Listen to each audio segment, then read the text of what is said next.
Buenas tardes, señor Roger Pujol Rodríguez, expositor invitado, señora Solange Bonilla y Rosaura Pimentel, profesora investigadora panelistas, señora Gabriela Dehesa, directora del Centro de Derecho y Desarrollo OMG, que va a ser la moderadora de esta tertulia, distinguidos amigos que nos acompañan esta tarde. Para el Instituto OMG es un honor tenerlos esta tarde en nuestras instalaciones, en esta tertulia organizada conjuntamente por el Instituto Tecnológico de Santo Domingo, INTEC, y el OMG, sobre un tema importante y actual y que resultó ganador con mención de honor en el tercer concurso de investigación del OMG. Nos referimos a equilibrio económico, desarrollo sostenible y fiscalidad verde, del licenciado Roger Pujol Rodríguez, quien es presidente de la Asociación Nacional de Jóvenes Abogados de la República Dominicana. Esta tertulia inicia la ronda de los trabajos ganadores del mencionado concurso y que continuará con el trabajo ganador del primer lugar correspondiente al licenciado Luis Gil Abinader. Una tertulia debe ser un espacio donde los tertulianos se sientan en la libertad de exponer sus ideas y planteamientos y sobre todo tengan la capacidad de análisis sobre los temas propuestos. Por ese motivo es tan importante no solo la capacidad y profesionalidad de los expositores, sino igualmente los conocimientos del grupo de tertulianos. Estamos seguros que ustedes conforman ese grupo de discusión necesario para que esta primera tertulia sobre los trabajos ganadores del tercer concurso de investigación del Centro de Derecho y Desarrollo del IOMG sea memorable. El Instituto IOMG es una iniciativa de la Fundación Instituto OMG bajo la premisa de promover el pensamiento independiente y la formulación de estrategias en aspectos legales relacionados con el desarrollo de la República Dominicana. Enfocado en los ámbitos de la investigación y la formación, el Instituto OMG constituye una iniciativa innovadora que busca desarrollar y fomentar investigaciones en el área jurídica para contribuir con los avances que demandan los sectores privados y públicos del país, así como ofrecer una propuesta académica única que impacte de manera positiva en la educación superior dominicana y muy en particular en el área de las ciencias jurídicas. Esperamos puedan aprovechar al máximo este espacio de reflexión y análisis. Muchas gracias por sacar un espacio de sus apretadas agendas para estar con nosotros esta curiosa tarde. Deseamos que esta actividad llene sus expectativas y puedan acompañarnos en futuras actividades. Los dejo con Gabriela Dehesa, quien presentará a los expositores y estará moderando la lectura. Muchísimas gracias. Muchas gracias, señores y señoras, distinguidos invitados. Muchas gracias por venir con esta lluvia. Es un honor para mí y una satisfacción moderar un evento sobre un tema de tanta relevancia el día de hoy. El tema de equilibrio ecológico y desarrollo sostenible es un tema que no solo afecta a todo el mundo, pero en las siguientes décadas va a tener especial relevancia en República Dominicana dada su composición geográfica. Las acciones que tomamos como individuos en los próximos meses, años y décadas va a tener un gran impacto en disminuir la contaminación y conservar el medio ambiente. Pero es importante también considerar las acciones que pueda y deba tomar el gobierno. Esto es en parte de lo que vamos a hablar y analizar hoy. En su trabajo ganador de mención de honor, Roger Pujol analiza la creación de un sistema tributario en República Dominicana y su componente verde. Es un placer para mí presentarles a Roger Pujol, Solange Bonilla y Rosaura Pimentel. Roger Pujol es licenciado en Derecho por la Pontificia Universidad Católica Madre Maestra de República Dominicana, donde se graduó cum laude. Cuenta con una maestría en Derecho Corporativo de la Universidad de Nueva York, una maestría en Derecho Fiscal de la Universidad de Georgetown, ambas universidades en Estados Unidos, y una maestría en Ciencias Políticas para el Desarrollo de la Universidad de Salamanca en España. Ha servido como profesor en universidades nacionales como la Pontificia Universidad Católica Madre y Maestra y la Universidad Iberoamericana en temas de análisis de texto jurídico y derecho de las obligaciones. Es presidente de la Asociación Nacional de Jóvenes Abogados y socio director de Pujols Rodríguez. Fue el ganador de la mención de honor del tercer concurso de investigación de Derecho y Desarrollo del Centro OMG. Solange Bonilla es licenciada en Administración de Empresas por la Universidad Central Dominicana de Estudios Profesionales de República Dominicana. Tiene un magíster en Socioeconomía Ambiental del Centro Agroeconómico Tropical de Investigación y Enseñanza de Costa Rica. Es candidata a doctor en el manejo de recursos naturales y gestión de medio ambiente del Centro Agronómico Tropical de Investigación y Enseñanza de Costa Rica y de la Universidad Wittenberg, perdón por mi pronunciación, de los Países Bajos. Ha sido profesora e investigadora en INTEC desde el 2001 y cuenta con numerosas publicaciones en diversos temas, incluyendo el manejo de recursos naturales, costos de la contaminación y cápsulas ambientales. Fue un miembro del Comité Científico Nacional Preparatorio para la Conferencia de las Naciones Unidas para el Desarrollo del Río +20. Rosaura Pimentel es ingeniera civil en el área de edificaciones por la Universidad Autónoma de Santo Domingo y cuenta con un magíster en Ingeniería Sanitaria y Ambiental del Instituto Tecnológico de Santo Domingo. Ha sido profesora e investigadora en INTEC desde el 2008 en temas de Ingeniería Sanitaria y Ambiental y Gestión Ambiental y Sostenibilidad. Ha trabajado con varios organismos internacionales y multilaterales como la Agencia de Desarrollo Estadounidense USAID y el Banco Interamericano de Desarrollo BID. Tiene una amplia experiencia trabajando para el sector privado como consultora ambiental para promover y apoyar a empresas del sector privado en la implementación de estrategias de producción más limpia y sistemas de gestión. Sin decir nada más, dejo que Roger haga la presentación.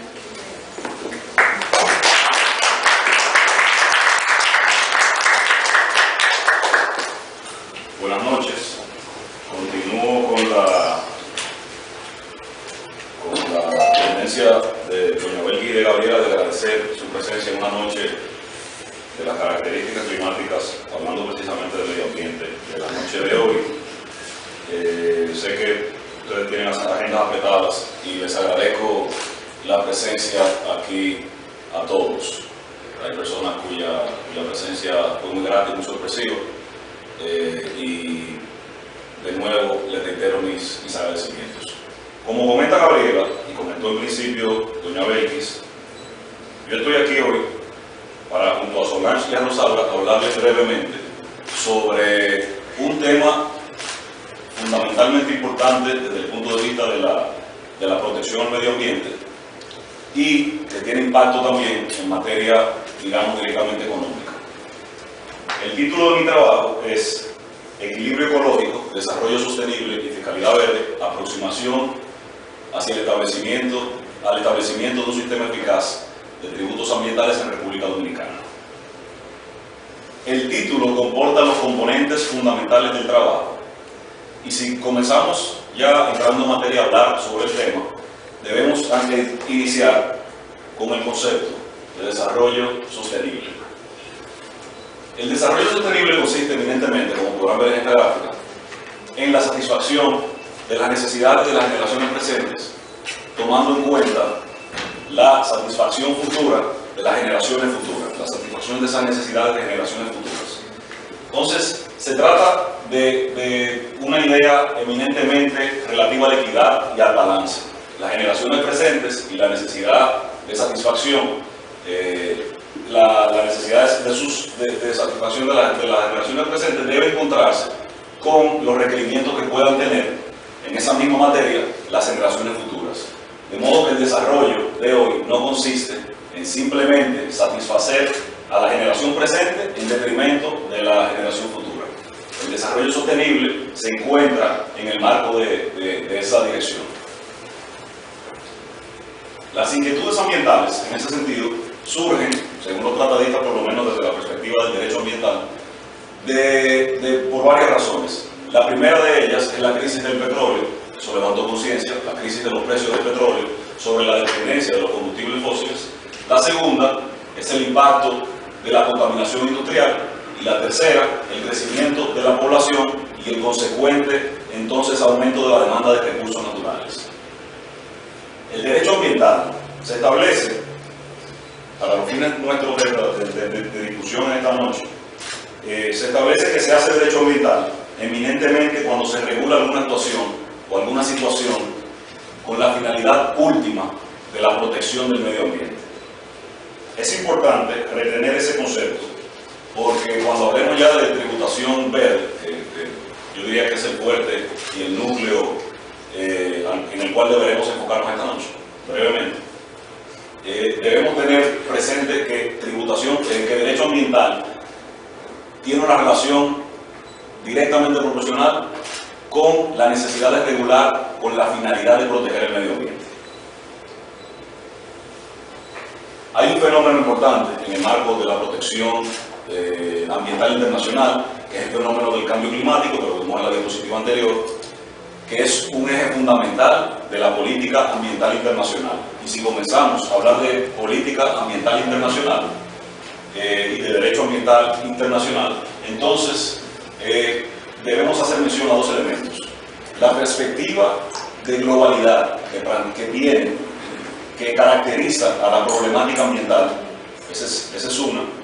El carácter eminentemente global de la problemática ambiental. Un problema en Turquía, una explotación minera en Turquía puede tener efectos en el lago Enriquillo, y de ahí que se hable de la globalidad, que también se traduce, esa globalidad, en regulaciones tendentes a imponer, digamos, parámetros a seguir en materia de política ambiental en el ámbito local y nacional. Por eso se habla del carácter local de la problemática ambiental. Y el otro elemento para los abogados en materia de política ambiental internacional es la respuesta eminentemente jurídica que ha recibido la problemática ambiental.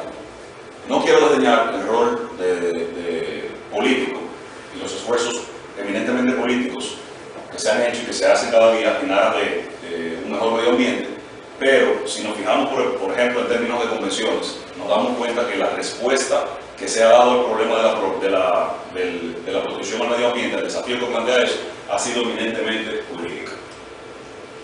Hablando ya de fuentes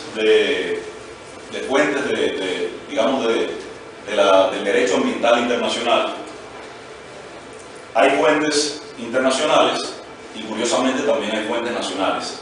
Entre las fuentes internacionales contamos con la Declaración de Estocolmo y la Declaración de Río, que quienes comentarán conocen, están al tanto del contenido de esas declaraciones.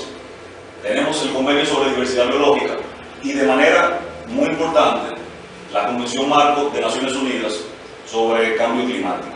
Hay otros convenios y otros documentos, no necesariamente vinculantes, sino, por ejemplo, declaraciones. Tenemos el convenio sobre la desertificación, la Agenda 21, pero para que tengamos una idea, esas son parte de las fuentes importantes en materia de derecho internacional ambiental. En el ámbito local, lógicamente tenemos la Constitución de la República, que se hace eco de los conceptos de desarrollo sostenible, de equilibrio ecológico, de uso sostenible de los recursos. La Ley 112, que establece la Estrategia Nacional de Desarrollo 2030, que también en su eje 4, vemos ahí, digamos, exige y plantea la necesidad de una producción y un consumo sostenible y la adaptación al cambio climático. De manera particular, igual que la Constitución Dominicana, reseña el aspecto del cambio climático, que yo diría que es el problema, digamos, que está rigiendo la política actual en materia de medio ambiente, sobre todo de índole internacional. La Ley 6400 y la Ley 20204 sobre el medio ambiente y áreas protegidas. Rápidamente, antes de entrar en materia de tributación per se, eso fue una especie de preliminar para haciendo un mapeo de los documentos legales nacionales e internacionales que contemplan el tema de desarrollo sostenible y de equilibrio ecológico. A mi modo de ver, desarrollo sostenible, como vimos, implica el balance entre la necesidad presente y la necesidad futura, la necesidad de la generación presente y la necesidad de la generación futura. Equilibrio ecológico, y es una posición particular, ustedes podrán abordar eso, tiene un componente eminentemente más ambientalista que desarrollo sostenible. Veremos al final que el desarrollo sostenible se fundamenta sobre dos ejes, la sostenibilidad por un lado y el desarrollo. Entonces, ya entrando en materia del sistema de tributación ambiental,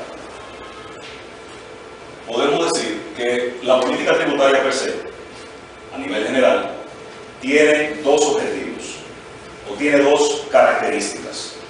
La primera es que puede condicionar la producción, la actividad humana o la actividad económica, y la segunda es que confisca al contribuyente parte de sus recursos, utilizando confisca en el sentido lato y no en el sentido eminentemente jurídico. Usted, cuando tiene que pagar impuestos, tiene que sacar de su bolsillo parte de unos recursos que usted produjo para entregarlos al Estado. Entonces, el Estado se arroga esa facultad. Esas son las dos características eminentemente necesarias para nuestra discusión de esta noche. Entonces, ¿qué indica eso? Sobre todo el primer elemento, condiciona. Eso indica que la política tributaria es un elemento de incentivo, y todo elemento de incentivo, entiendo yo, consecuentemente, es un elemento, o tiene la potencialidad de ser un elemento de desincentivo. Entonces, a través de la política tributaria, usted puede trazar, diseñar impuestos que condicionen la conducta humana, sobre todo en referencia con el medio ambiente. Y ahí entra el tema de la fiscalidad verde, el elemento verde, porque toca el medio ambiente, y el elemento fiscal, porque la protección del medio ambiente pretende llevarse a cabo a través de tributos. Entonces, en materia de tributos ambientales, la finalidad de los tributos ambientales es eminentemente extrafiscal. Es decir, el tributo ambiental se despoja de la naturaleza recaudatoria que tienen los tributos. ¿Para qué el Estado fiscaliza? ¿Para qué el Estado impone tributos? ¿Para qué el Estado establece impuestos? Para recaudar, para luego poder redistribuir de manera más equitativa. En el caso de los tributos ambientales, el impuesto se despoja de ese carácter recaudatorio y se reviste de un carácter eminentemente protector del medio ambiente. Entonces, de ahí que se hable de la extrafiscalidad del impuesto ambiental. En ese sentido, hay dos grandes grupos de tributos ambientales. El primero es el tributo de incentivo y el segundo es el tributo de recuperación de costos. El tributo de incentivo tiene por finalidad condicionar eminentemente la actividad humana en aras de, digamos, disminuir alguna conducta contaminante. Y el tributo de recuperación de costos tiene por finalidad recuperar los costos en los cuales debe incurrir el Estado a la hora de proteger el medio ambiente o de establecer mecanismos que tengan por finalidad la protección del medio ambiente. Un tercer grupo de naturaleza debatida es el impuesto ambiental fiscal, eminentemente fiscal, es decir, el que tiene un carácter recaudatorio. Pero si al principio decimos que una de las características principales del tributo ambiental es la extrafiscalidad, entonces a mí me cuesta trabajo incluir en ese grupo este tercero, que tiene un carácter eminentemente recaudatorio. Esas son algunas de las ventajas que tienen los tributos ambientales. Incorporan, por ejemplo, a los precios de bienes y servicios las externalidades ambientales que generan. Desde el punto de vista de costo-eficiencia, permiten alcanzar objetivos de manera relativamente barata, de manera costo-eficiente, porque el Estado simplemente, luego de haber llevado a cabo, de haberse planteado la necesidad de una reforma verde, establece una ley, mediante ley, establece un impuesto, y en lugar de tener que perseguir, como en el caso de eminentemente judicial, todo proceso judicial tiene un costo, a través del impuesto, que es un mecanismo a priori de recuperación de costos, puede alcanzar objetivos ambientales. También generan ingresos que pueden ser utilizados en fondos y en herramientas que tiendan a proteger el medio ambiente. Esas son las características que yo le atribuyo particularmente al tema de los impuestos ambientales. Ahí ustedes pueden ver que la primera es la protección real del medio ambiente. La finalidad del tributo ambiental es la protección del medio ambiente. Usted no puede inventarse como Estado, o no debería inventarse, un impuesto, entre comillas, verde, que tenga por finalidad recaudar fondos para destinarse a otro uso ajeno a la protección del medio ambiente. La protección del medio ambiente es una característica fundamental del tributo ambiental. El segundo punto va de la mano con el tema de los tributos de recuperación de costos, que se trata de la recuperación de recursos públicos, que me parece que más tarde hablarán sobre probablemente la ley de servicios ambientales. Y el tercero, la redistribución de la carga contributiva. Ese es un elemento fundamental de la política y de los impuestos verdes. Si un impuesto no tiene ninguna de esas características, yo entiendo que entonces no califica como tributo ambiental, como tributo verde, como impuesto verde. A mi modo de ver, y eso es una opinión particular, para que un impuesto sea eminentemente verde, tiene que contar con una de esas tres características. Tiene que tener por finalidad eso. Y, lógicamente, tiene que tener un fin ligado a la protección del medio ambiente, aunque ese no sea su único fin. Usted puede tener la primera, por ejemplo, y la tercera, pero tiene que tener alguna de esas características. Y otra cosa importante es que para la permanencia del tributo, el objetivo trazado por el Estado también debe haberse cumplido o haberse acercado en cuanto a metas al objetivo propuesto. Por ejemplo, si el Estado establece un impuesto y resulta que en 30 o 40 años, un impuesto llamado verde, que en 30 o 40 años el objetivo por el cual el Estado estableció y dispuso ese impuesto no se ha cumplido, o sea, la protección del medio ambiente no se ha cumplido, digamos, disminución de emisión de dióxido de carbono.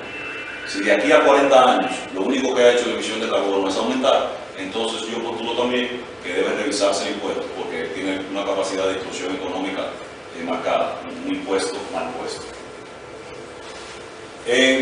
Yo creo que esas tres legislaciones eminentemente recogen los elementos verdes, los elementos de tributación verde en el ordenamiento dominicano. La ley 112.00 sobre Estrategia Nacional de Desarrollo, la 557-05, una reforma fiscal que se llevó a cabo en el año 2005, y la ley 253-12, que corresponde a la última reforma fiscal que se hizo en diciembre del año pasado.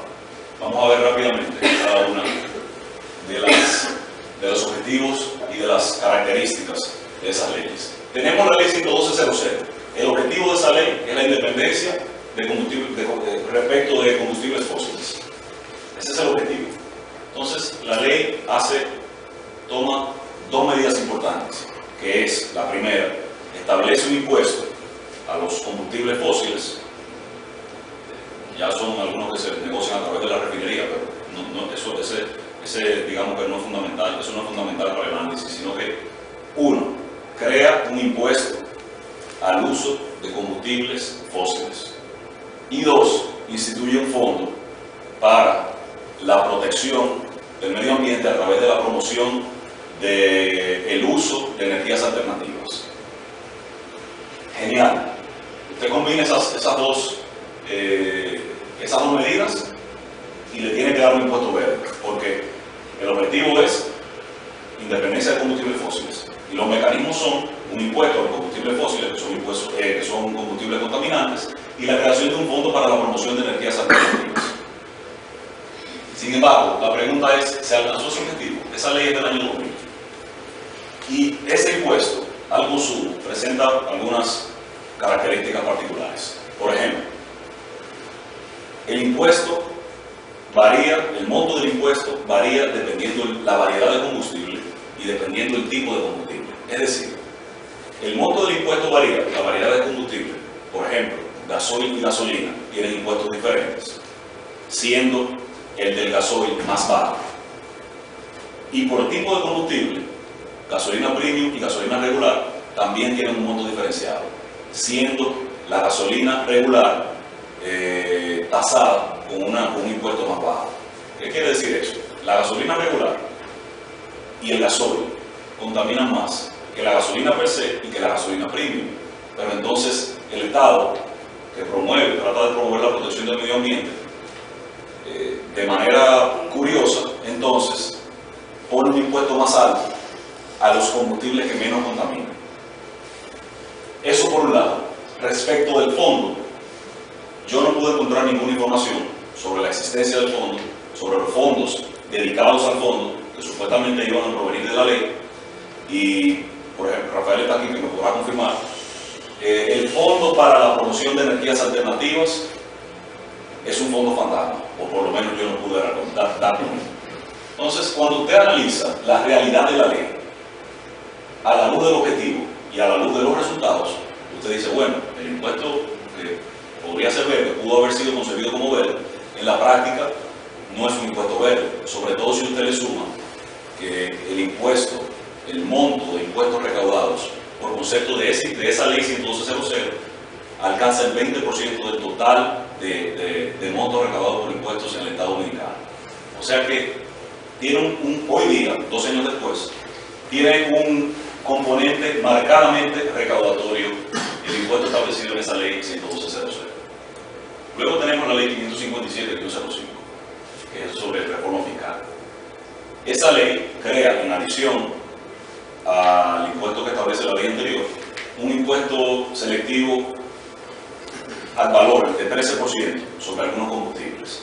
Y, por otro lado, exime del pago de ese impuesto y del impuesto establecido en la ley anterior a las empresas de generación eléctrica. Entonces, ¿objetivo alcanzado? Bueno, eminentemente el objetivo de la ley no es la promoción del medio ambiente. La ley es clara cuando dice es sobre reforma fiscal y que tiene por finalidad recaptar fondos que iban a dejar de ser percibidos fruto de la firma del Tratado de Libre Comercio con Estados Unidos y Centroamérica. Pero ni siquiera usted tiene que irse considerando para eso, porque usted ve que exime del pago del impuesto a las empresas de generación eléctrica. La generación eléctrica es una fuente de contaminación muy marcada, muy importante, la principal, por ejemplo, en República Dominicana, en términos de emisión de CO2. Entonces, el objetivo alcanzado no cuenta para fines de impuesto verde, entiendo yo esa legislación, porque tiene un carácter eminentemente recaudatorio. Luego usted tiene la reforma fiscal de diciembre de 2012, la ley 253-12. Esta ley se titula para el fortalecimiento de la capacidad recaudatoria del Estado para la sostenibilidad fiscal y el desarrollo sostenible. O sea, que en el mismo título de la ley ya usted tiene el componente de desarrollo sostenible. Usted infiere que la ley entonces va a incorporar impuestos al sistema tributario dominicano tendentes a la protección del medio ambiente. ¿Qué sucede? Los mecanismos que utiliza esa ley eminentemente para la protección del medio ambiente o en relación con la protección del medio ambiente, porque pueden tener impacto sobre él, son 3. Crear un impuesto por emisión de dióxido de carbono. El segundo es que crea un impuesto sobre hidrocarburos para la renovación del parque vehicular y el desarrollo vial. Y el tercero que modifica el régimen de incentivos de la ley 5707 sobre energías alternativas. Objetivo alcanzado desde el punto de vista de impuesto verde, vamos a ver. Ese es el artículo 16, me parece, sí, de la ley 253 sobre reforma fiscal del año pasado. Y ese tiene que ver con la creación del impuesto sobre la emisión de dióxido de carbono vehicular. Entonces, lo primero que hace la ley, ahí usted tiene la diferenciación dependiendo de la emisión de cada vehículo. Lo primero que hace la ley es que lo limita a vehículos. Y de plano, entonces, la industria queda exenta, en términos reales, en términos efectivos, del pago de ese impuesto. La industria, incluyendo la industria de generación eléctrica. Pero no solo eso. Si usted se fija en este gráfico, el 50% de la emisión de dióxido de carbono proviene de la generación eléctrica y el 33% proviene del transporte. El restante del 17% se atribuye a uso hogareño e industrial y comercial. Usted tiene que en esa ley 253.12 ya ese cuadro amarillo usted lo puede desaparecer porque no lo toca. Y respecto del 33%, por la naturaleza de los vehículos, el vehículo con mayor cilindraje y de mayor edad tiende a contaminar más que un vehículo nuevo y de menor cilindraje. ¿Qué hace la ley a propósito de eso? Exime del pago de impuestos a vehículos para más de 16 pasajeros y también exime del pago de ese impuesto al transporte de carga.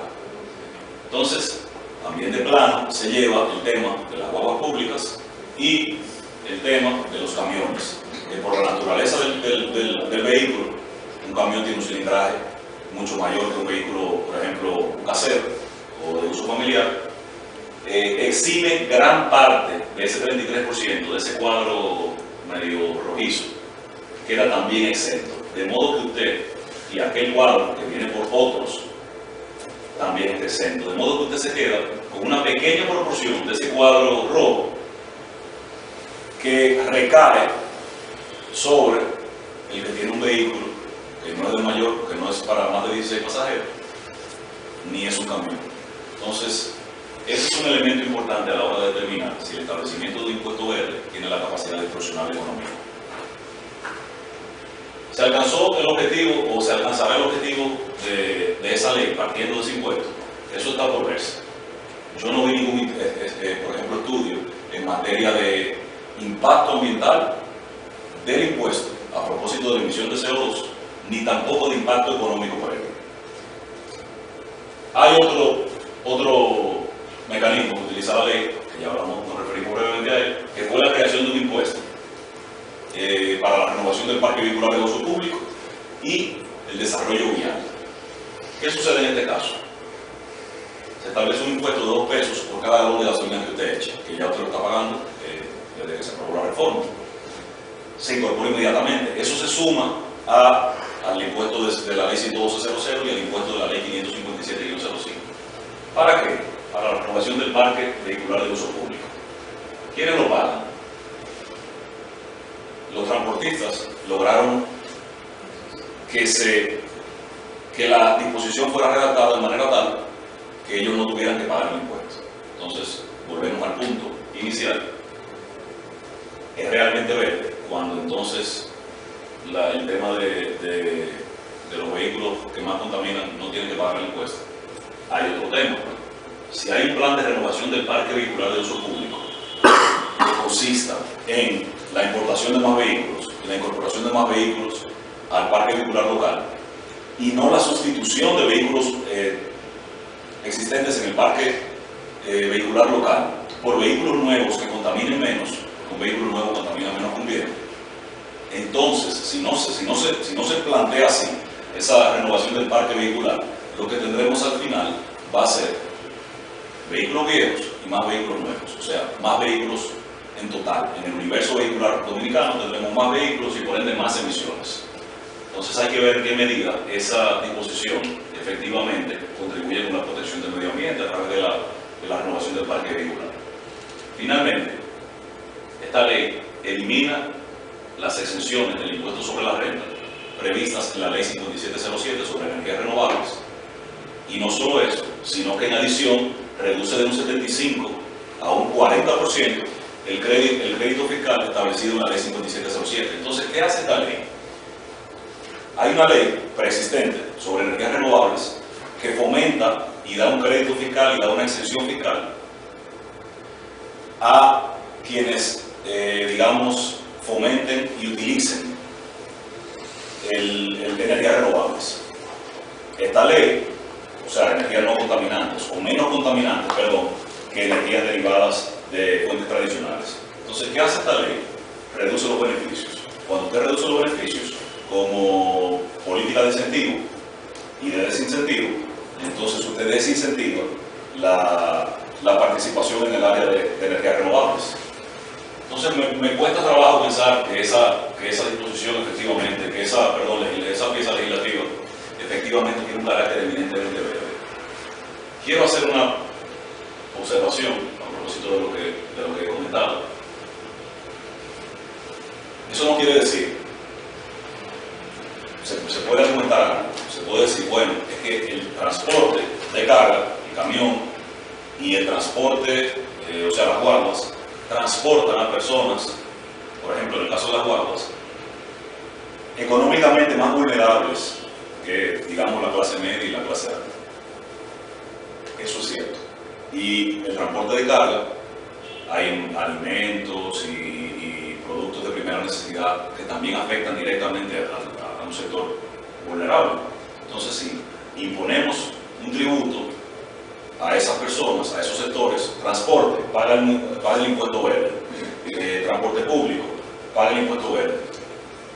Ellos tienen probablemente tendrían la iniciativa de transferir inmediatamente ese impuesto al consumidor final, y en aras de protección del medio ambiente, entonces usted tendría que un huevo que le costaba 5, hoy le cuesta 6 o 7, porque el transportista le transfirió el impuesto.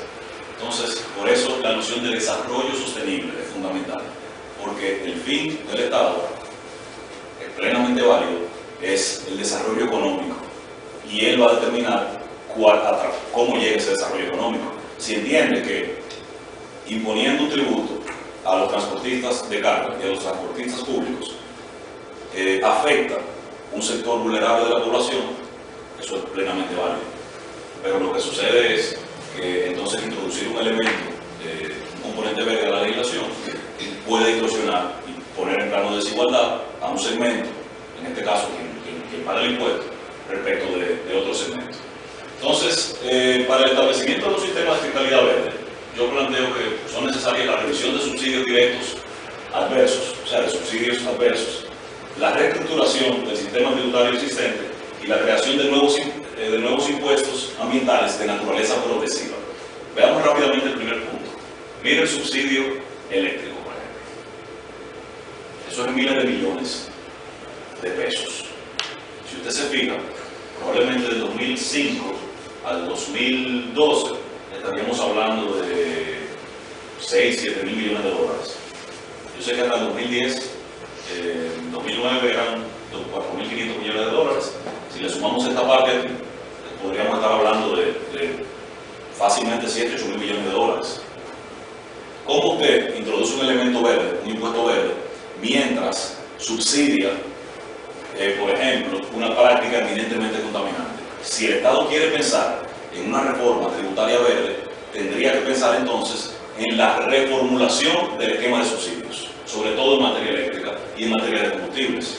El subsidio, por ejemplo, que tienen los transportistas respecto del GLP, el gas licuado de petróleo, por ejemplo. Entonces, los tributos ambientales generalmente conllevan mitigación, compensación y cambios impositivos. ¿Mitigación en qué sentido? Los impuestos ambientales pueden tener un carácter regresivo, es decir, pueden afectar un segmento de la población. ¿Y qué sucede cuando afecta a un segmento de la población? Que hay un conflicto entre el tema de desarrollo sostenible e impuestos, y política tributaria. Entonces, se procura la mitigación a través de ¿qué? A través de tasas diferenciadas, como el caso del impuesto de CO2, los que emiten menos pagan menos, los que menos tienen pagan una tasa menor a los que pueden pagar más, a través de compensación, por ejemplo, de subsidios a personas, a grupos económicos que efectivamente necesiten el subsidio, o a través de reembolsos. Hay un caso curioso de reembolso, que es el que plantea, creo que la ley 112.00, que consiste en el reembolso del impuesto que se pague por virtud de esa ley a empresas de generación eléctrica o empresas que tienen un esquema legislativo particular, o sea, cuyo contrato de operaciones ha sido aprobado por el Congreso Nacional. Entonces, a ellos se les devuelve el impuesto. En el caso de tributos ambientales, la idea es que se reembolse un impuesto a personas efectivamente vulnerables. Luego usted tiene los cambios impositivos, la reducción de tasas de otros impuestos. Y allá tiene un gráfico, que aquí podemos ver el grande, que es el elemento fundamental de la tributación ambiental. ¿Qué se busca con la tributación ambiental? La tributación ambiental no debería afectar la presión tributaria, o sea, el conjunto el monto de impuestos, el monto de dinero que se recauda por impuestos. Repito, la política tributaria, la fiscalidad verde, no tendría por qué afectar el monto total de recaudo impositivo. ¿Por qué? Porque el fin del tributo verde es, vimos lo de la extrafiscalidad. El fin del tributo verde es la protección del medio ambiente. Entonces, ¿cómo opera el tema de tributación verde y en relación con la tributación ordinaria? Usted me dice, a través de la ley, por ejemplo, 253-12, le vamos a cobrar un impuesto por emisión de 2%. Pero vamos a reducir la tasa impositiva que usted paga, por ejemplo, por concepto de impuesto sobre la renta. Usted está pagando 23, se la vamos a reducir a un 22. Entonces, a través de un sistema como ese, usted fomenta la protección del medio ambiente, porque yo puedo decir, un momento, entonces si yo tengo que pagar un 2% por mi vehículo, porque el cilindraje pasa de cierto límite, yo trataría de buscar un vehículo de menor cilindraje, más efectivo desde el punto de vista ambiental, y a la vez me quedo con una ganancia fruto de un punto porcentual menos que tengo que pagar sobre el impuesto sobre la renta. Esa es la idea de la tributación ambiental, que la tributación ambiental, como dice aquí, la aplicación de nuevos tributos ambientales no tiene por qué incrementar ni los ingresos totales del Estado ni la presión fiscal. O sea, no es poner impuestos verdes encima de los impuestos ya existentes y mantener iguales las tasas impositivas. Esa no es la idea de la política de tributación ambiental, sino repensar el sistema tributario completo, vigente, y tratar de condicionar actividades contaminantes a través de lo que se conoce como la teoría del doble dividendo, que es el Estado gana porque reduce efectivamente una actividad contaminante y el individuo gana porque le reducen también su, tasa impositiva real. Entonces, para resumir, yo diría que en materia de recomendaciones deberíamos revisar los esquemas de subsidios directos, adversos, pero habría que contemplar la necesidad de que ciertos subsidios a grupos otorgados a grupos que son efectivamente vulnerables deberán permanecer. O sea, no es eliminar los subsidios, no es eliminar el subsidio a la tarifa eléctrica o a la industria eléctrica.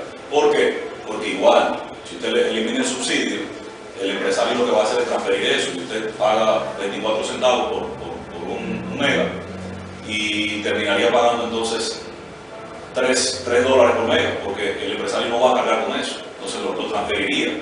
Entonces, no es eliminar el subsidio a la tarifa eléctrica, ni eliminar los subsidios para grupos efectivamente vulnerables, sino replantear los esquemas de subsidios. Revisar el sistema de impuestos de corte ambiental para tratar de procurar un balance, por ejemplo, con el tema de gasolina premium, gasolina regular, gasoil, gasolina y ese tipo de diferenciación, y procurar el establecimiento de nuevos impuestos sin afectar o tratando de afectar en la menor medida de lo posible la presión tributaria. Todo eso deberá hacerse luego de haber efectuado estudios de impacto ambiental del impuesto, o sea, de la potencialidad del impuesto de efectivamente reducir la práctica contaminante, y también de estudios de impacto económico que podrían tener los impuestos en materia tributaria. Termino con la idea de que el desarrollo sostenible se fundamenta sobre dos premisas: la premisa de desarrollo y la premisa de sostenibilidad. La satisfacción de las necesidades es una premisa del concepto de desarrollo sostenible, a mi modo de ver, y a través de la utilización de prácticas ambientalmente sostenibles, que es la segunda premisa. Entonces usted se da cuenta que la primera premisa es la de desarrollo y el Estado está totalmente facultado para determinar las herramientas de desarrollo que consideren necesarias. Yo no estoy abogando por el establecimiento de una política tributaria verde, yo no estoy abogando eso aquí. Yo lo que sí estoy pidiendo es que a la hora de introducir algún elemento verde en el sistema tributario dominicano, el Estado repiense el sistema tributario vigente de manera integral, porque si no tiene un impuesto mal puesto, como dije, tiene la capacidad de distorsionar la economía. El martes pasado, el presidente Obama dio un discurso en la Universidad de Georgetown y el ex asesor de Trabajos Verdes del presidente Obama dijo que las políticas que el presidente Obama procura implementar para fines de combatir el cambio climático probablemente se tomarán 2 años de desarrollo y 5 años de litigio. O sea que estamos hablando de 7 años para el desarrollo efectivo y la implementación efectiva de un plan en materia de política ambiental. Allá se contempla, por ejemplo, el tema de la limitación de la industria eléctrica y de las plantas a carbón. Entonces, es fundamental que el Estado se tome el tiempo de pensar una estrategia y un esquema de sistemas de tributos ambientales antes de embarcarse en la introducción de elementos esporádicos de naturaleza verde en el sistema tributario. Agradezco muchísimo su presencia y con eso termino. Gracias.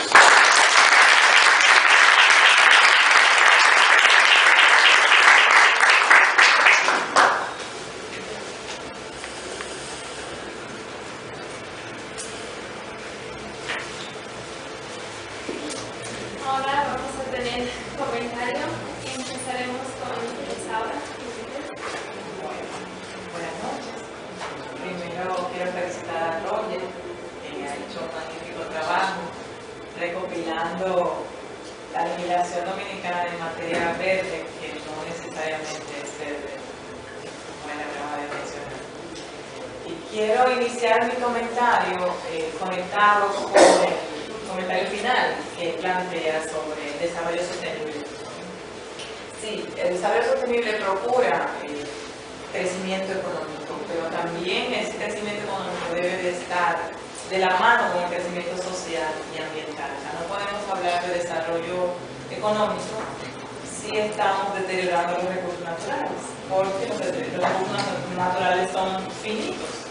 Entonces, cuando estos ya no estén a nuestra disposición, entonces el desarrollo económico ya no va a ser posible. Por eso es tan importante, el concepto de sostenibilidad tiene que abarcar esa lista, tanto crecimiento económico, social y ambiental. Efectivamente, en un país como el nuestro, de naturaleza insular y que tiene como actividad económica principal el turismo, para nosotros es una opción utilizar los recursos, las recaudaciones para la protección ambiental. Eso no debería ser una opción. Ahora bien, como plantea Roger, o sea, nosotros estamos, los impuestos verdes deben estar enfocados para la protección del medio ambiente, para la preservación de los recursos naturales. Pero nosotros no estamos seguros de si esos impuestos que fueron definidos en un principio se están destinando a eso o si están ahora siendo mezclados con el mar de fondos que el Estado recauda y los está asignando a otras obras que no son necesariamente para las cuales fueron creadas. Entonces, particularmente a mí me produce temor la imposición de un sistema porque ya nuestro país tiene una carga fiscal importante.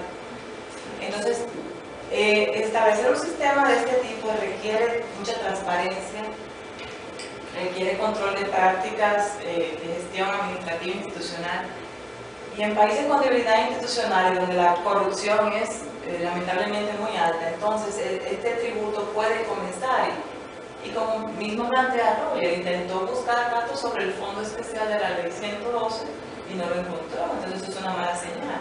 Tener este tipo de fondos tiene que tener transparencia y la población debe de ver con hechos tangibles que lo que está tributando, bueno, se hizo ese parque, se controló la contaminación en este río, se redujeron las emisiones en tal sector, debe de haber un hecho tangible que le devuelva a la población un poco de tranquilidad de dónde fue utilizado ese dinero que tributó. Por ejemplo, quiero alinear un poco mi comentario al informe del Programa Nacional de Naciones Unidas para el Medio Ambiente, el GEO5, Perspectiva del Medio Ambiente Mundial, el medio ambiente para el futuro que queremos, donde plantea, bueno, la educación ambiental es una herramienta que eleva la conciencia ambiental de los ciudadanos y los cuales porque están más conscientes del impacto ambiental que producen sus actividades y también los hacen más propensos a pagar este tipo de tributos.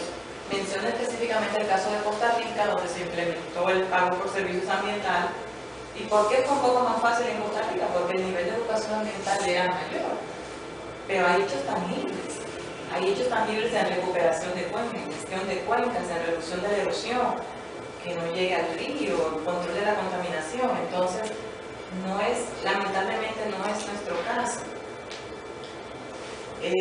Como bien menciona Roger, o sea, nuestra legislación deja términos un poco confusos, o sea, este sistema de tributación estamos, de cierto modo, estimulando las actividades más contaminantes. Estamos pagando más lo que consumimos con combustibles menos contaminantes. El ejemplo del gasoil es de todos los combustibles el más contaminante. Y el sector carga, que utiliza básicamente gasoil, está libre de pagar este impuesto.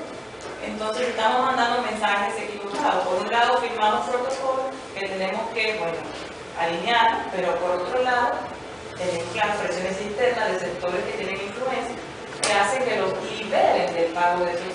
Y mientras tanto, ¿quiénes cargan con esa carga tributaria? La clase media.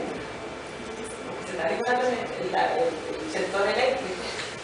Entonces, ¿quién carga con la mayor carga de esos impuestos? La clase media, que tiene su transporte básicamente para movilizarse en una ciudad donde el transporte público no es una opción factible.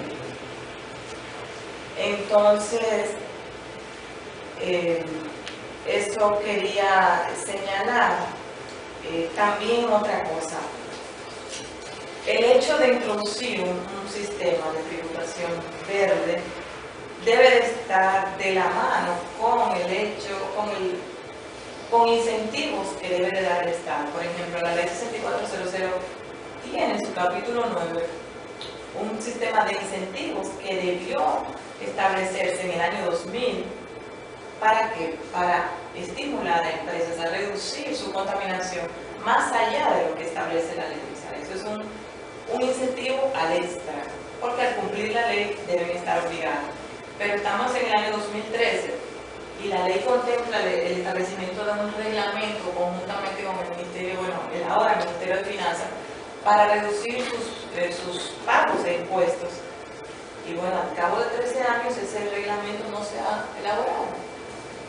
¿Y por qué? En parte porque la voracidad fiscal del gobierno ahora está retrasando el cumplimiento de un incentivo que está contemplado en la misma ley 3400. O sea, el incentivo que ha contemplado, para empresas que introduzcan, que implementen un sistema de gestión ambiental, ISO 14001, por ejemplo, tener algún tipo de exención de tasas, a un premio nacional ambiental que solamente se ha entregado una sola vez. Entonces, por un lado, estamos cargando impuestos porque sí existen, pero entonces lo que tiene establecido la propia legislación no se está cumpliendo. Entonces, es como muy desigual. Por un lado, le cargamos mucho y lo que tenemos establecido en nuestra legislación para un poco compensar, como decía, no se está haciendo. Y los impuestos de naturaleza verde, en realidad no podemos decir tangiblemente lo que se están utilizando. Y hablando un poco como docentes, como docente particular del área de ingeniería civil, los constructores, por ejemplo, no saben para qué es el tributo ambiental que se le carga, por ejemplo, para la autorización ambiental. Y lo visualizan como una traba más del gobierno para fomentar una cierta actividad. Pero ¿cuál debe ser el espíritu? ¿Cuál es el espíritu del impuesto? Es proteger el recurso natural, porque el fin del gobierno no debe ser retrasar, o sea, ponerle traba a una actividad económica, debe ser al contrario, fomentarla. Pero el problema es cuando no vemos asuntos tangibles, vemos simplemente que es una traba del gobierno. El gobierno tiene que verlo como algo global, no es solamente una actividad o otra actividad, tiene que verlo como la sumatoria de actividades que se producen en la sociedad para alcanzar el desarrollo sostenible. Porque la población sigue aumentando, la tasa de población es positiva, está aumentando, pero los recursos naturales son finitos y en la medida que seamos más eficientes en el uso de estos recursos, garantizaremos que nuestra sociedad sea habitable en un tiempo. El dato del parque vehicular es muy preocupante. O sea, para nosotros es muy preocupante porque nosotros estamos emitiendo más, estamos fomentando vehículos más antiguos, estamos dando, los vehículos públicos tienen muchísimo menos controles y las ciudades del mismo tamaño. Entonces, ¿qué estamos haciendo? En 20 años no será factible andar en la ciudad. Siendo optimista, que dicen mucho menos. Porque ya de por sí nosotros notamos, ya la contaminación es importante. O sea, la medición de emisiones por dióxido de carbono ya va a ser muy importante en la ciudad. Entonces, por suerte, somos una ciudad costera, pero no podemos siempre estar apostando a ese evento. Entonces, nada, terminar mi comentario, claro. Tenemos un sistema, quizás lamentablemente no se maneja de la mejor forma, pero esto tiene que estar aunado mucho a la transparencia. Un sistema de este tipo tiene que necesariamente tener un sistema transparente de gestión, con muchos controles y con un grado de exposición a la sociedad para que vea sus esfuerzos retribuidos de forma tangible y que sepa que vale la pena tener un tipo de tributación de este tipo. Si no, creo que lamentablemente no, la sociedad siempre se va a oponer por miedo a la práctica histórica que tenemos. Gracias.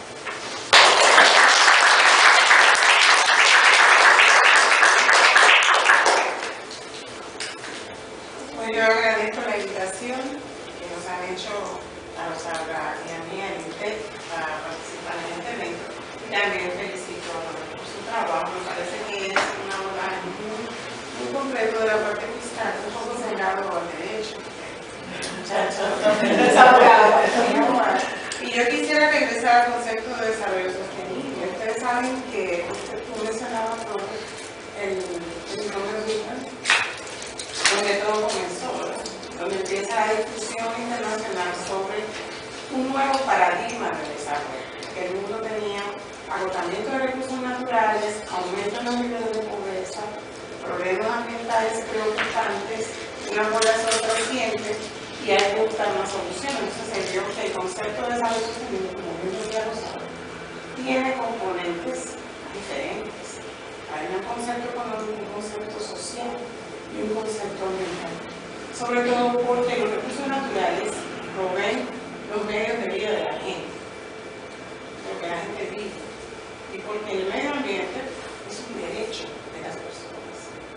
Hay dos conceptos intrínsecos en el tema de desarrollo sostenible y las funciones económicas del ambiente. O sea, la contaminación produce costos altos en términos de salud, en términos de desastres naturales, en términos de la contaminación y la degradación de los recursos, en términos de desastres naturales, en términos de costos de salud, en términos de costos en pérdida laboral, en pérdida de vidas, y una serie de cosas que son costos casi siempre del Estado, que salen de los impuestos que estamos pagando, ¿verdad? Y que el Estado, si no es eficiente en proteger esos recursos, entonces tiene que invertir en lugar de la educación, bueno, ya tenemos el 4%, en lugar de la educación y en otras cosas, pues tienen que invertirlo en curar a la gente. Los hospitales, ustedes saben que ustedes no pagan igual, el servicio es gratuito, no se paga muy poco, es un subsidio del Estado, un gasto público. Cuando hay un desastre natural, también el Estado tiene que construir las carreteras, hay problemas con los cultivos, y es más caro restaurar ese daño que invertir en la protección. es más eficiente desde el punto de vista económico y del desarrollo. Entonces también hay una relación entre el bienestar de la gente, que tiene muchísimos componentes como la seguridad donde vive, la alimentación, la educación. El concepto de bienestar es un concepto económico que está implícito dentro del concepto de desarrollo sostenible. Y es algo que el Estado debe garantizar a todos los ciudadanos. O sea, en la República Dominicana tenemos 9 millones de personas, más o menos. Siempre estoy viendo la cuenta, ¿verdad?